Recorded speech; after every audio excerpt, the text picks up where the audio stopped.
Israeli warplanes have attacked targets in Gaza after the end of a 7-day ceasefire, with strikes across much of the region. Now, neither Israel nor Hamas announced an extension to their truce, and both had said repeatedly in the previous 24 hours that their forces were ready to resume fighting. Now, as we speak, Israeli officials are blaming Hamas for breaking the ceasefire with a barrage of rockets from Gaza aimed at southern Israel shortly before the truce was due to expire at 7 a.m. this morning. There was no immediate comment from Hamas, though, or claim of responsibility for this launch. But Prime Minister Benjamin Netanyahu's office has released a statement this morning saying Hamas violated the outline of the truce. He claimed Hamas did not commit to its duties to release all the kidnapped women and launched rockets at Israel today. The statement said that with the return to fighting, Israel will emphasize it is committed to achieving the goals of the war, to release abductees, eliminate Hamas, and guarantee that Gaza is no longer a threat to the residents of Israel.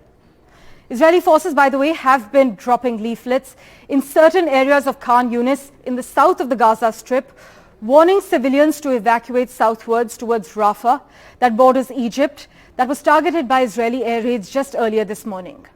Now, the Gaza Strip is under heavy artillery as we speak, and even aerial bombardment by the occupation forces.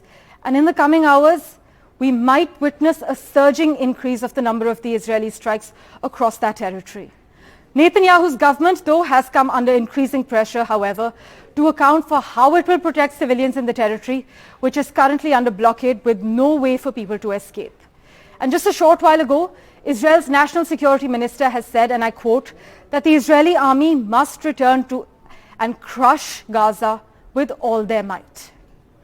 The restart in these hostilities is likely to worsen the humanitarian crisis in Gaza amid a severe shortage of food, water and medicine, and the critical state of the local health system as well.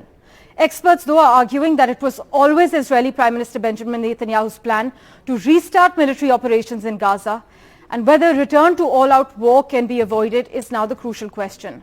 It all now depends on how today the US Secretary of State Antony Blinken, Qatar and other stakeholders are pressurizing Israel and Hamas at least not to start an all-out war.